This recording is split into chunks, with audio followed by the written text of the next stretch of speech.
l'invité de la matinale. KTO Radio. Bonjour et heureux de vous retrouver sur KTO Radio ce matin. Aujourd'hui, en France, il y a une tendance intéressante pour le scoutisme catholique. C'est une croissance continue depuis plusieurs années, tant et si bien que les trois grands mouvements rassemblent près de 160 000 jeunes, soit autant qu'il y a 40 ou 50 ans. Et comme l'été est là, nous vous proposons ce matin de parler des camps, le grand moment de l'année sous la tente, dans la nature, la vie en unité, l'exploration. Pour évoquer cette expérience de vie, nous sommes avec Alexandre Philippon, bonjour. Bonjour. Vous êtes commissaire national éclaireur chez les guides et scouts d'Europe. Les éclaireurs dans votre mouvement rassemblent des jeunes de quel âge ? Donc les éclaireurs, ce sont les jeunes de 12 à 17 ans. Et on peut rappeler que les unités ne sont pas mixtes chez les scouts d'Europe, à la différence peut-être des scouts et guides de France. Exactement. Donc il y a les éclaireurs pour les garçons et puis les guides pour les filles. Pour les éclaireurs, combien de temps dure un camp et quelles sont ses grandes composantes au fond ? Alors un camp éclaireur, ça dure entre 2 et 3 semaines en général. Ça commence toujours par quelques jours d'installation où les scouts vont pouvoir s'installer, créer une table, des bancs, une tente surélevée en général. Tout ça, des constructions avec du bois ? Ouais, des constructions en bois, exactement.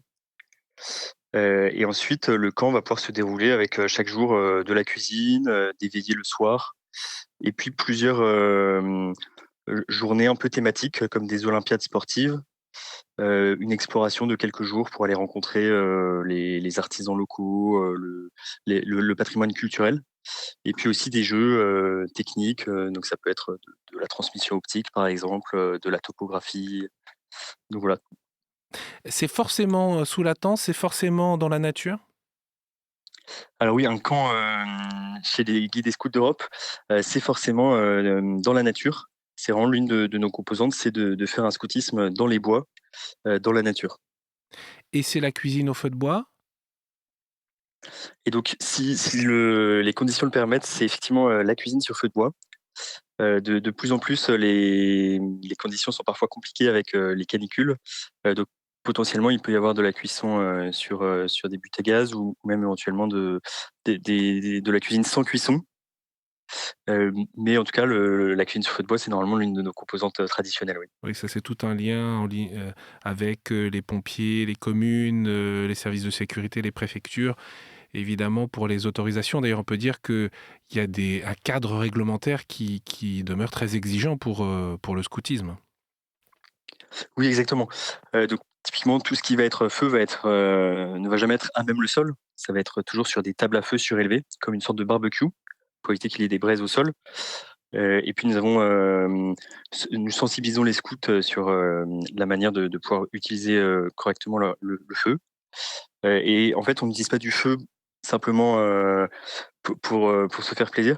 Il y a vraiment tout un enjeu éducatif derrière, à la fois le côté prévention du risque, mais aussi le côté concret d'allumer un feu, parfois dans des conditions difficiles quand il pleut, qui vont vraiment développer le sens du concret, le rapport au réel du jeune. Donc c'est pour ça que pour nous, c'est intéressant de pouvoir faire du feu pour cuisiner, par exemple. Oui, de fait, il y a les aléas de la météo. Pourquoi, au fond, le scoutisme attire autant les jeunes ? Parce que à cet âge-là, c'est pas l'obligation parentale qui fait que les jeunes sont là en général. Oui, alors en général, les jeunes sont très contents de venir en camp, parce que ça répond vraiment à leurs besoins. C'est pouvoir se retrouver en petite communauté de jeunes du même âge. Donc c'est vraiment cette force de pouvoir vivre ensemble, se connecter, et puis avoir vraiment un cadre qui permet de vivre des aventures qui nous sortent de notre quotidien, qui sortent d'un quotidien à l'école, d'un quotidien sur les écrans. Là, on va pouvoir vraiment vivre des choses dans la nature qu'on n'a pas forcément l'habitude de faire. Parfois, il peut y avoir des activités sur des radeaux qu'on va construire soi-même, heu, ou ça peut être de faire un relais optique de nuit avec une lampe, essayer d'émettre le plus loin possible. On va faire des constructions, donc comme on l'a dit au départ, par exemple, construire une table de ses mains. C'est quelque chose de très stimulant pour un jeune qui n'est pas forcément habitué à travailler avec ses mains. Mmh.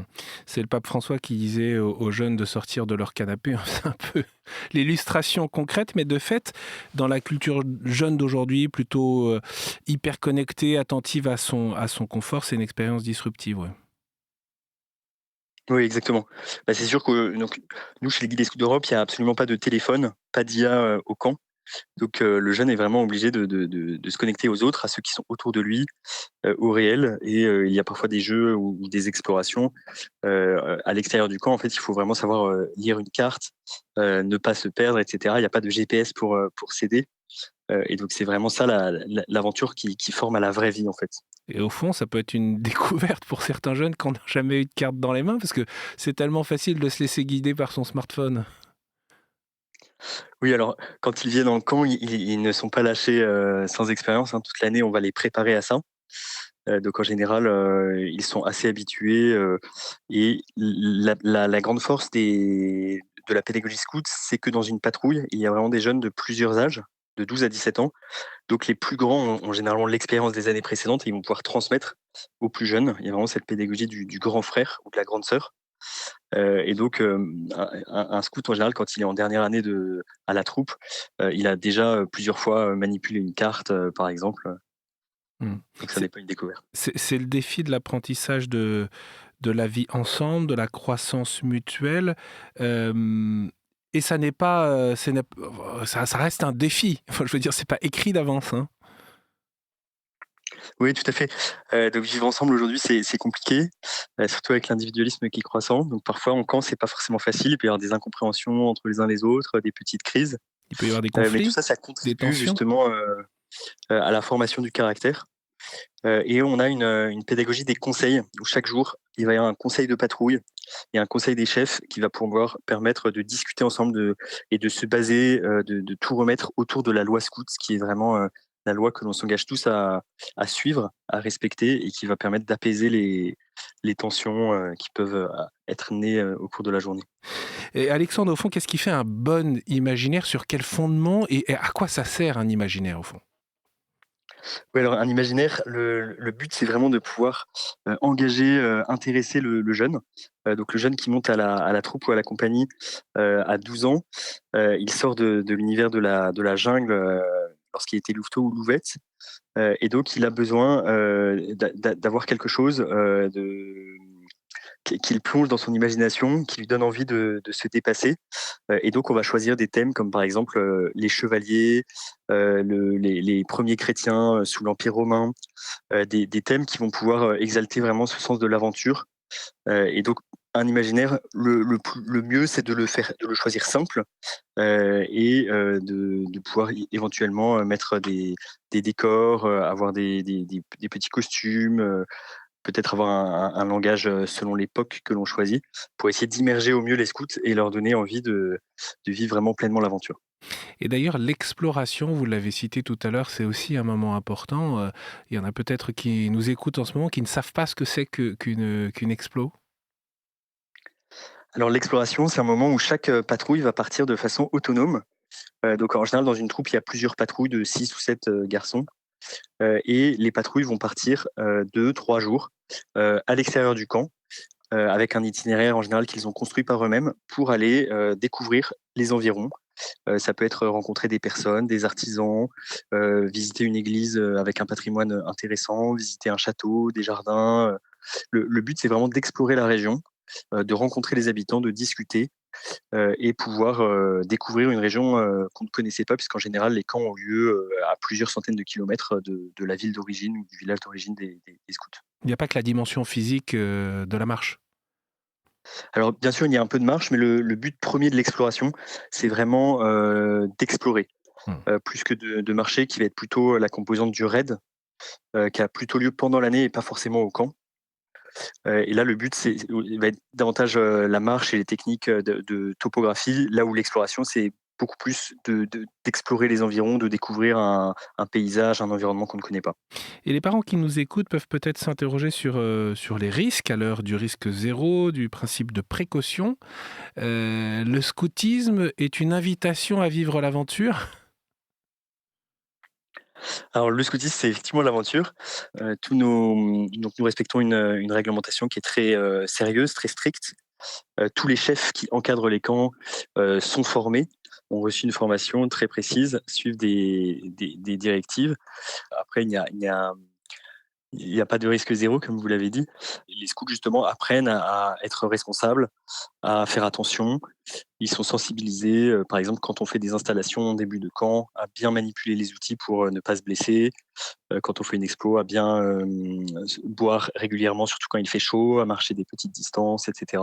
Donc, on va vraiment faire attention. C'est aussi ça Euh, l'apprentissage de la vie, hein. Exactement. Mmh.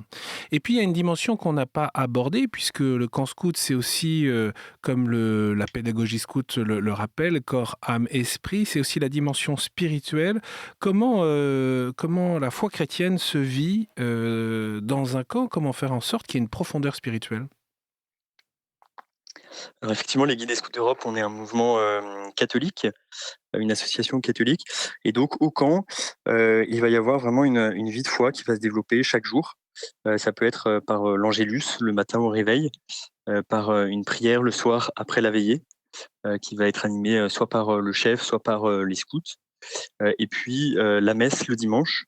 Éventuellement, il peut y avoir le conseiller religieux qui peut venir quelques jours sur le camp et qui peut également célébrer la messe, proposer le sacrement de réconciliation aux scouts. Donc, on va vraiment proposer à la fois une vie sacramentelle, on va proposer vraiment une vie de prière et qui est souvent extrêmement intéressante pour les jeunes parce que parfois, c'est la première fois qu'ils vont vivre des messes dehors, sous les bois. Ce qui peut être plus amusant pour un jeune qu'une messe parfois dans une église un peu renfermée, qui ne respire pas forcément l'aventure, ou par exemple la prière le soir animée par un chef ou par le grand frère qui va apprendre à prier, apprendre à s'adresser à Dieu. Et on a beaucoup d'exemples de jeunes qui vont vraiment passer d'une foi qu'on a reçue un peu machinalement de ses parents à une foi vraiment vécue personnellement grâce au scoutisme. Mmh. Et peut-être pour conclure, en quoi, ce scoutisme, le camp est, une école de vie pour vous? Bah, comme on l'a vu, tout au long de l'entretien, le scoutisme, ça permet vraiment de redécouvrir le rapport au réel, d'apprendre à se connecter aux autres, à avoir des relations justes, d'apprendre à rendre service, de former son caractère, de développer sa santé, son exercice physique et puis d'apprendre, aussi à développer le sens du sacré, le sens de Dieu. Donc toutes ces choses-là, c'est vraiment ce qui permet d'apprendre à avoir une vie, équilibrée, une vie solidement ancrée et qui permet d'affronter les difficultés de la vie moderne.